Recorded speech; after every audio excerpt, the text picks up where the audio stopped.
Isso não prova que foi assim que Elias criou o fogo, mas prova que esse seria um modo possível para criar o fogo. Os antigos conheciam a cal, sabiam da reação entre a cal e a água. Havia nafta disponível, então, com certeza, essa era uma maneira possível de utilizar o conhecimento de química para poder criar fogo usando água.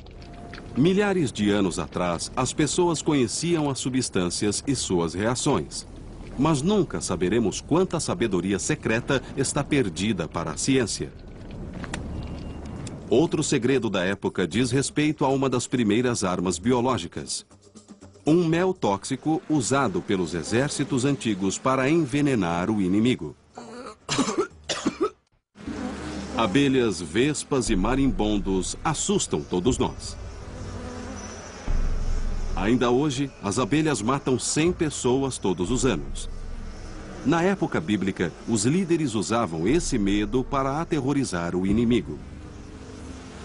Na Bíblia, se ler todas as referências a abelhas, você verá que algumas delas apresentam as abelhas como um perigo e mesmo uma arma de guerra. Eu enviarei vespas à sua frente e isso afastará os hivitas, os cananeus e os hititas de seu caminho. As pessoas criaram várias formas de usar abelhas. Elas as prendiam em pequenos potes de barro, que eram como granadas de mão. Elas prendiam colmeias a catapultas e as atiravam nas cidades. Um relato antigo do historiador grego Strabo mostra que essa arma tinha outras aplicações. Em 67 a.C., ocorreu algo no norte da Turquia que os historiadores ainda debatem. Um dos exemplos mais estranhos da guerra biológica foi usado contra os romanos e envolvia uma engenhosa armadilha. Aconteceram formas diversificadas de lutas por poder durante a história romana. Muitos reis estavam descontentes com seu quinhão e se rebelaram. Uma dessas rebeliões foi liderada pelo rei Mitridates, que era um dos maiores inimigos de Roma. Ele dava mesmo trabalho aos romanos. O general romano Pompeu, o Grande, liderou um exército contra o rei Mitridates. Depois de um ano de batalha, os exércitos chegaram ao norte da Turquia. Os romanos estavam em vantagem e Mitridates recuou, mas ele foi muito esperto e deixou potes de mel ao longo do caminho. Os romanos avançaram e encontraram o que consideraram um tributo do inimigo mais fraco. Comeram o mel, mas ele era intensamente tóxico. Esse mel poderia ser uma arma biológica? Os soldados ficaram um pouco loucos, como se estivessem altos, bêbados e muito agitados. Depois alguns vomitaram e tiveram diarreia e ficaram muito agitados de novo. Isso tudo durou uns 3 dias. A própria Bíblia contém um alerta sobre essa arma biológica. Você achou mel? Coma apenas o necessário, pois se comer demais, irá vomitar. Como o mel pode ser tóxico? A resposta está nos arbustos de rododendro comuns no norte da Turquia. Existem muitos exemplos de toxinas naturais e o arbusto de rododendro é capaz de produzir toxinas naturais. Essas toxinas são chamadas terpenoides e estão no néctar coletado pelas abelhas. Esses terpenoides podem se incorporar ao mel feito com um néctar que as abelhas coletaram nos arbustos de rododendro. Para entender como a intoxicação por terpenoides afeta o corpo, Inventos da Antiguidade achou uma cobaia humana, o ex-militar David Shaw. Ele tomará 400 mililitros de uma solução de terpenoides sob supervisão médica. Eu tô bem ansioso mesmo. Eu sei que eu vou dar um passo no desconhecido. Os efeitos colaterais do teste são tontura leve, transpiração, vômitos e também coma. David será acompanhado pelo Dr. Adam Cunliffe, no Laboratório de Desempenho Humano da Universidade de Westminster, no centro de Londres. Ele fará um teste que levará seu sistema cardiovascular e sua coordenação ao limite. O teste será feito 2 vezes, antes e depois de tomar os terpenoides. David vai correr a 16 km por hora durante 10 minutos. O teste mede o batimento cardíaco e o consumo de oxigênio. Seu batimento cardíaco no teste foi 164 em média. E também vemos o consumo de oxigênio, que foi cerca de 3,8 litros por minuto. Este é o oxigênio necessário para o funcionamento do músculo.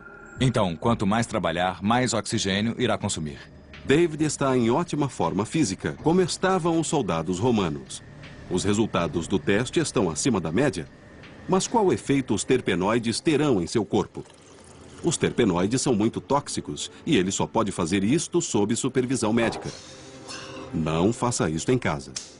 Queremos ver se o desempenho é afetado. David parece um pouco instável na esteira. Ele está tendo dificuldade para ficar no centro da esteira. O batimento cardíaco está 10 batidas mais alto por minuto do que estava no experimento anterior.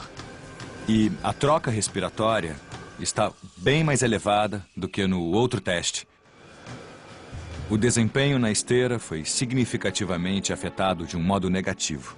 Quando olhamos os dados fisiológicos, vimos que ele estava trabalhando mais para correr na mesma velocidade. Toda forma de movimento coordenado, como uma batalha certamente envolveria, seria intensamente afetado. Eu não tinha controle sobre o meu sistema cardiovascular e, obviamente, os resultados mostraram que eu fui muito afetado. Em essência, vimos uma aplicação de um tipo de guerra química ou biológica, ao fazer com que os exércitos inimigos ingerissem essa substância tóxica. Então, podemos dizer que foi um cavalo de Troia culinário. Assim, os resultados sugerem que o mel tóxico poderia confundir a coordenação e aumentar a fadiga. As 3 divisões do exército de Pompeu que comeram o mel naquele dia fatídico ficaram extremamente doentes. Naquela noite, os romanos, ainda sob os efeitos da toxina, foram aniquilados pelo exército do rei Mitridates. A guerra impeliu o desenvolvimento da tecnologia. Será que os israelitas também descobriram uma superciência que permitia que os objetos levitassem? É dito que a Arca da Aliança, com os 10 mandamentos, podia voar. Será que a pesquisa moderna irá mostrar que isso é possível? Sim. Agora a arca está realmente levitando, pairando livre no ar. A Arca da Aliança era o objeto religioso mais poderoso do mundo antigo. Nós a chamamos Mysterium e Tremendum. É um tremendo mistério do poder divino, concentrado em um pequeno recipiente arquitetônico. Diziam que podia levitar e sustentar seu peso no ar. Ela estava lá, movendo-se por si mesma e sustentando os que iam carregá-la. Este fenômeno seria a manifestação do poder divino ou haveria outra explicação? A levitação poderia ser feita por uma tecnologia que hoje está sendo redescoberta? Os crentes acreditam que Deus pode fazer qualquer coisa, especialmente quando se trata da Arca Sagrada, que guarda os 10 mandamentos dados por Deus a Moisés no Monte Sinai. A Arca é mencionada em diversos livros da Bíblia, no Alcorão e na Torá judaica. Mas a história mais misteriosa é a de Uza. Sabemos pelo primeiro livro de Samuel que na época do rei Davi chegara a hora da arca voltar a Jerusalém. Os bois puxavam um carro sobre o qual estava a arca. Uza reparou que os bois estavam caindo ao solo e temeu instintivamente que a arca caísse, e assim ele colocou a mão para firmar a arca. Mas quando fez isso, ele caiu morto. Por quê?